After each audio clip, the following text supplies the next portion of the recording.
Hey folks, Joseph Rampola here from AWE TV, and I'm here with a very special guest. This is David Francis, and he's with Blue Star Group out of Australia. David, you spoke today. You were in a panel discussion. Tell us what it was all about. It was all about best practices in AR. So basically, trying to pass across a lot of the learnings that I guess in the AR world, a lot of what we've learnt is learnt the hard way. There's no real courses on AR. It's just going out and doing it and pitching it and getting feedback and wondering where the friction points are and why it isn't yet in the mainstream and what we can do to get it there sooner rather than later, because it will get there. It's just really, how do we get people to monetize and invest in augmented reality?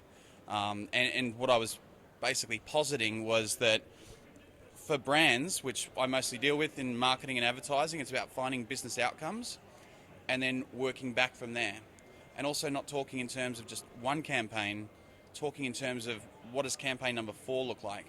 Because a lot of people out there do these one-off augmented reality campaigns and they're not turning AR into a channel. And it's most powerful when it's a channel, when you're measuring and iterating and making it better. That's really where AR can fly. But so much stuff we see, which is great. I mean, these campaigns are incredible, using amazing technology. But then what's happening next month? You've got this dialogue happening with the end consumer through their personal mobile device. How do you continue that dialogue? So that was it.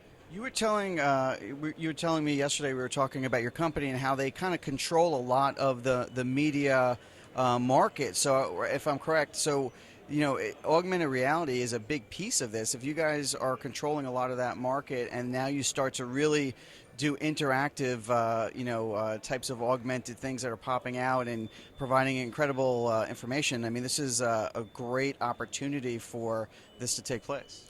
Yeah, we're very fortunate because we do a lot of below-the-line communications. We're a big print manufacturer, but we also have creative capabilities, and we get to have direct conversations with end clients. So we sit down with CMOs, but really even what is also great, we sit down with CFOs and heads of procurement. And talking to those sort of people about AR is a really different conversation. It's great that we control we don't control it, but in a production type way, we control the delivery channels of AR.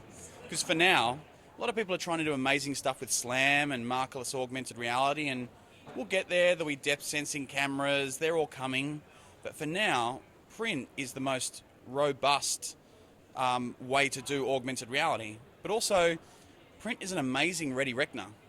We can actually browse a printed brochure much faster than we can navigate through the most user-friendly website.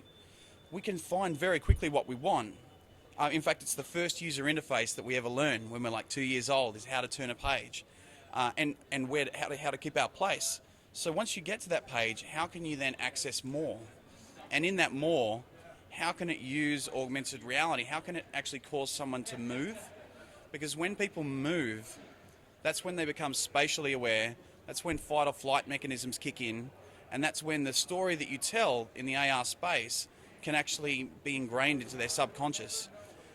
This stuff we're working on, sort of some projects on the side with some really talented developers around EEGs and showing brain activity in AR and how it is so much more powerful, visual, oral, kinetic, compared to traditional media where you sit in front of a TV, you use it as like a meditative thing with a glass of wine, you zone out, and at 10:30 p.m. you switch the TV off and go, what did I just watch? So we want to show that AR is a storytelling vehicle that's far beyond what all these brands are spending millions of dollars on. All we're asking for is enough to prove that it works, to measure, to iterate, and then to get to the mainstream. Absolutely, you're right on. You're right on. So let me ask this: when we start looking at your talk today, what were some of like the main points, or like the top 3 points that came out of some of the best practices? Some of the things that came out of the best practices is certainly, and it was across myself and Matt from Daiquiri and David from Kachum, was call to action. If people aren't willing to invest in AR and actually promote the fact that it's AR, because it isn't in the mainstream yet, if they're not willing to invest that money, even outside of the content they create in the AR, then they shouldn't invest at all. And as an industry, we kind of need to be able to say no. Even though we're all startups and we're all trying to get some clients in our books, we're obviously not a startup, but they're trying to get brands and then go to seed funding and round A and all that sort of thing. But don't be afraid to say no if the brand won't commit to dedicating like a quarter of the front page or half the poster or whatever to making people aware that there's a really cool experience on the other side. Because the payoff is the storytelling vehicle, but it's also the data. It's the data play.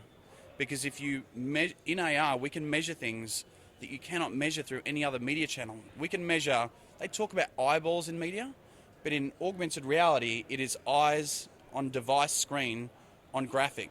And no one's going to hold their device there and walk away and go and do the cooking for dinner or whatever. It's actual dwell time. No other media channel can measure that. It's a massive opportunity for us.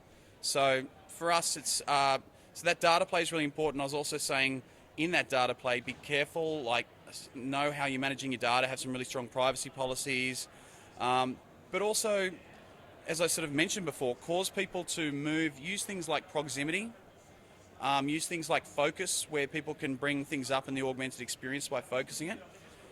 Just be really careful that we're not replicating a CSS3 or HTML5 alpha channel website in the AR space. Use it for what it's really great at. And really, more than anything else, avoid gimmickry. What is a gimmick? At the end of the day, a gimmick is something that isn't focused on a business outcome, I think. But also, unfortunately right now, when you go to people who can potentially monetize AR and they look at it, they enjoy it so much that they second guess themselves and go, if I'm enjoying this so much, it can't possibly be making me money. You know, I think that happens. Crazy. Yeah, and they go, oh, is this just a gimmick? Is that why I'm enjoying it so much? I'm being fooled. Yeah, I'm being fooled into thinking that this is actually something I should spend money on because I'm actually enjoying it.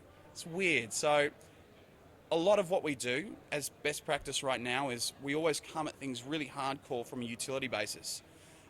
Things like exploding out objects that you wouldn't ordinarily see the core inside of, or like golf clubs for brands that have all the weights and everything in the driver, and things like looking at bringing a person up in AR or having people choose an archetype of the sort of person they want to speak to, and then being able to go straight through to a phone number that's behind that actually goes to people inside an inbound call center who fit that archetype. Stuff like that, you know.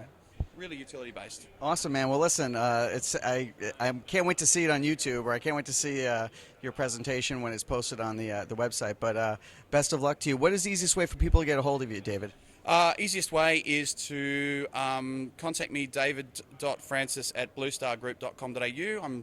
I really want to. We're a small but tight knit and growing community, so I'm happy to sort of talk to anyone. Also, AR Australian is my Twitter handle.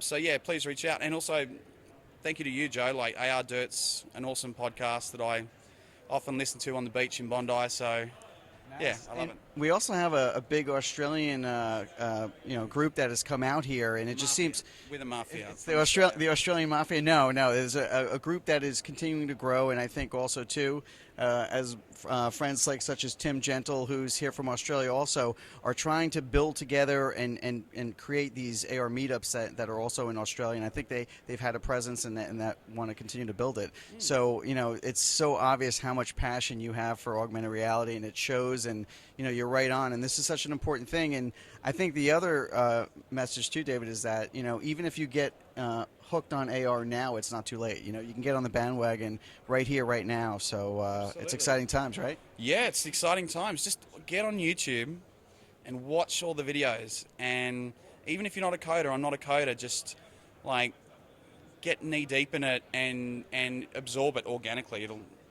It'll come to you. And it's such an exciting space. We get to define right now what the next internet's going to look like. All the people in this room, and for me, that's awesome. Awesome. Best of luck to you, buddy. Enjoy the rest of the conference. Thanks, Joe. All right. Appreciate it. Take care, buddy. Cheers.